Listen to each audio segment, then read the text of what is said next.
Hello, boys and girls. Today's activity, we are going to be measuring and comparing. So, what are some items, tools that we use to measure things?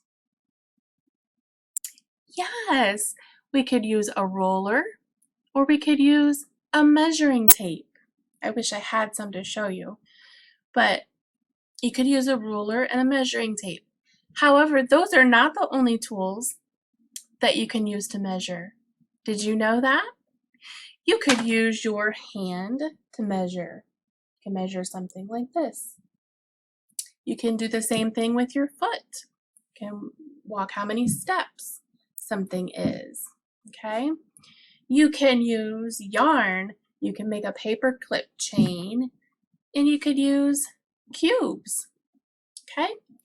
So what you're gonna do is you can use cubes, you can use paper clips, you can use Legos, you can use toothpicks, straws, yarn. I think I named everything. Just be creative on the different things that you can use to measure. So what you're going to do is, for younger children, you might just start by having two different things and comparing them. Which one is bigger? Okay. Which one is smaller? Okay, just compare. Then once they can master that, then you would ask them to talk about the chain. So if they were using cubes, you would talk about, what, like how long is this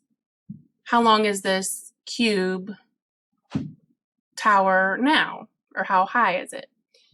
And then if you add cubes to it, how long is it now? Okay, so talk about the different lengths and things.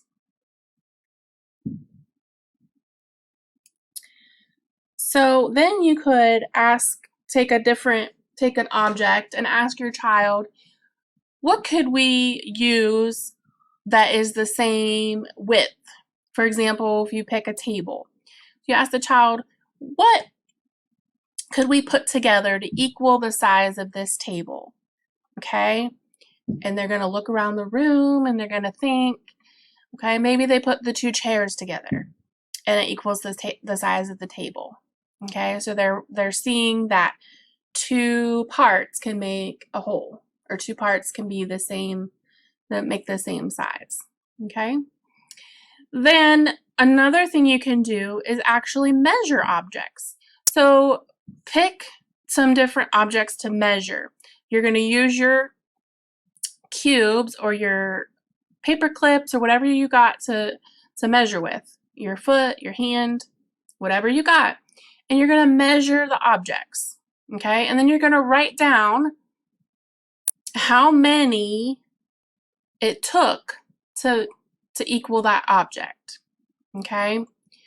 So let's say we're measuring this box. Let's do this box. Okay, let's say we're measuring this box. So we put our box down on the table so it's equal. And then you would count, I'll show you up here. Then you would count how many cubes this is tall. So let's count. 1, 2, 3, 4, 5, 6, 7, 8. As you can see, it's kind of in between 9. So we might say that's 8.5 cubes. Okay, so 8.5 cubes. So this box is 8.5 cubes tall. Okay, then you could do some other objects around your house. A table, you can measure a toy, you can measure yourself, have your parents help you, and stand against the wall, and maybe if you have a pencil, make a little pencil mark, and then measure how many how many hands tall you are or whatever. So measuring can be fun, and it's a great way for them to recognize and understand the difference in comparing height or length, that kind of thing. So I hope you enjoyed this video. Don't forget to like and subscribe, and I'll see you next time.